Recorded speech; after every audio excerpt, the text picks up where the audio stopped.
Hello, I'm Maciej Mikos and you're watching World Talks. Polish economy in the first half of 2026 is doing remarkably well, media say, and to discuss the state of the Polish economy, we're joined by Professor Artur Nowak-Far from the Warsaw School of Economics. Good afternoon, Professor. Good afternoon. So, Polish news outlet Rzeczpospolita points out to manageable inflation and high consumer spending as the main reasons behind Poland's steady growth. Now, do you agree with this diagnosis? Oh, yes, I do. I would even phrase that assessment in a more enthusiastic terms.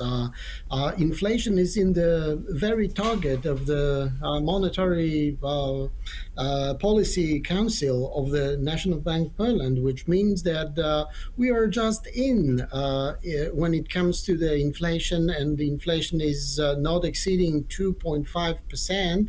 GDP growth is also very satisfactory, and I also would include in that assessment a very satisfactory level of investment in Poland. Foreign investment? Not only foreign investment, but also domestic investment, which is quite kicking off, I should say. Mm-hmm. So, we have this investment in Poland, but I'm wondering about the overall trade deficit. And I mean, is there a chance that the exports will eventually surpass the imports? Well, at present, very unlikely, because much of the exports are in the defense, and also in the machinery sector and in the consumer goods, which means that they form a sort of a tri-pack, which is very difficult to be replaced by the imports. In the short run, it's very unlikely that it will change. Mm-hmm. I see. Well, you mentioned defense, but I'm wondering which other branches, sectors of the economy are doing particularly well at this moment? Well, surprisingly for almost everybody, the construction industry is doing quite well, and it's a downturn or upturn, if you can call it that way, from the previous periods, which looked rather gloomy.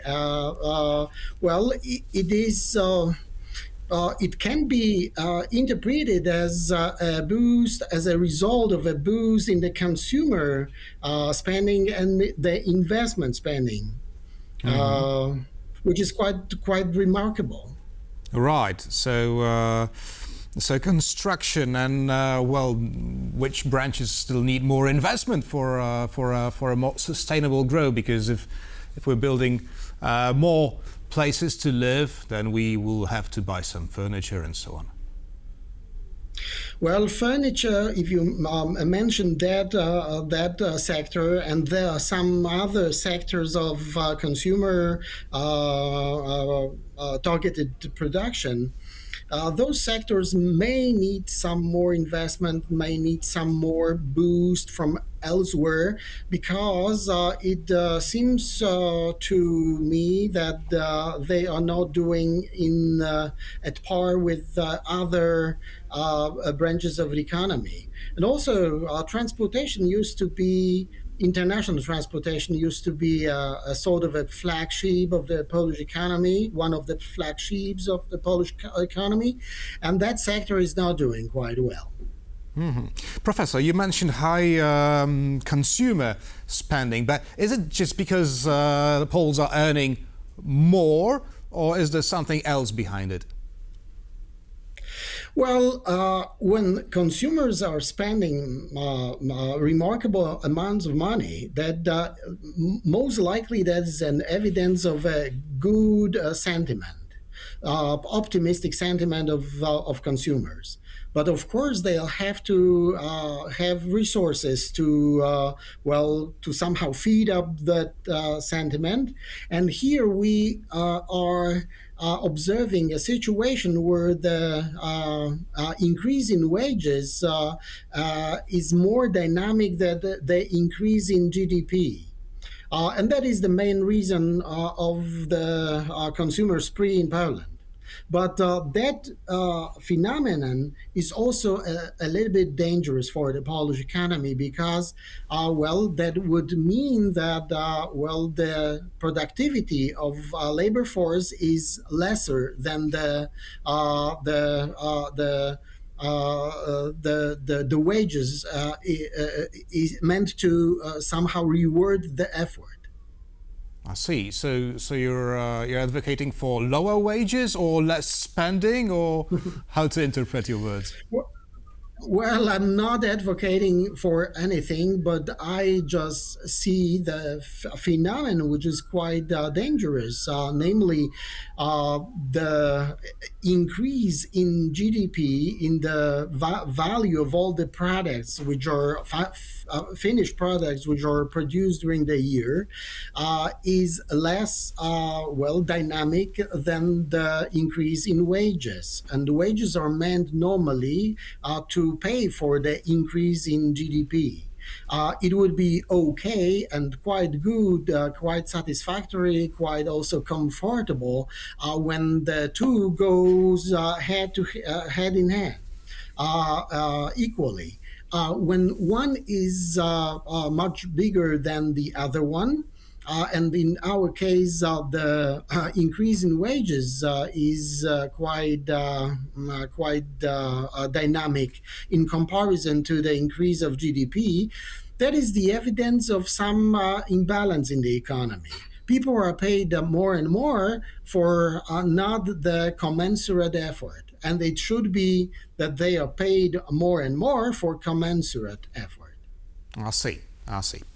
Now, Professor, the situation, the overall situation kind of looks rosy for the moment. Now, is Poland somehow immune to the crisis caused by the situation in the Middle East, the war with Iran and the blockade of vital waterways in the region?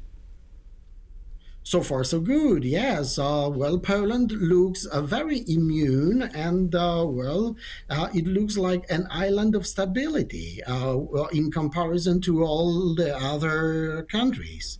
The bigger troublemaker for Poland, however, is the increasing deficit of the public budget, and that spoils the overall situation because it is also it has the potential to trigger off some other negative phenomena in the future.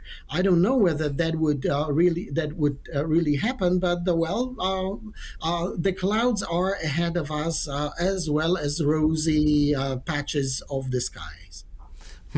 So the question is, when will the rain fall? So what are your forecasts for the next 6 months and the next few years? Well, the 6 months is easier. That part of the question is much easier. I see that rather rosy, and especially rosy for the consumers, because that the trend will continue. In a longer run, that may not be sustainable. As everything in the economy, also bad things in the economy can discontinue. I've already defined some areas where the risk may emerge, and this is the lesser productivity than the GDP and growth, and also I pointed out to the budgetary issues. The budgetary issues are quite important because so far they absorb a lot of cost because the debt will have to be somehow well serviced, and that is quite costly business. optimistic but cautious. Professor Artur Nowak-Far from the Warsaw School of Economics was our guest this afternoon. Thank you so much, Professor. Thank you. And thank you for watching, and stay with us for more interviews here on TVP World.